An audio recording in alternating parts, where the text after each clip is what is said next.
በጣም ለምትወዷቸው በጣም ለምታስቡላቸው የእነርሱን ደስታ ማየት የሚያስደስታችሁ ኦርቶዶክሳውያን ይህንን መልእክት ለእነርሱ አድርሱላቸው፣ ሼር አድርጓቸው። እንዲሁም ደግሞ ኮፒ ሊንክ አድርጉና ለቅዱስ ሚካኤል ወዳጆች አድርሱልን። የባህራንን የሞት ደብዳቤ የደመሰሰ ቅዱስ ሚካኤል በምልጃው የሞታችሁን ጦማር ወደ ሕይወት ይቀይርላችሁ ብሏቸው፣ ሐዘናችሁን ወደ ደስታ ይቀይርላችሁ ብሏቸው። እንኳን አደረሳችሁ ኦርቶዶክሳውያን።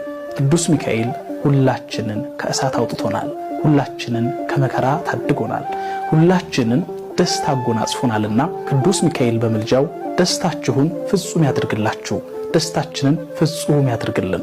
ሰኔ 12 ቅዱስ ሚካኤል የባህራንን የሞት ደብዳቤ የደመሰሰበትና የሞቱን ደብዳቤ ወደ ሕይወት የቀየረበት ዕለት ነው። የእናንተንም ጨለማ ሕይወታችሁን በብርሃን ይቀይርላችሁ። ቅዱስ ሚካኤል ሰኔ 12 አፎምያን ከዲያብሎስ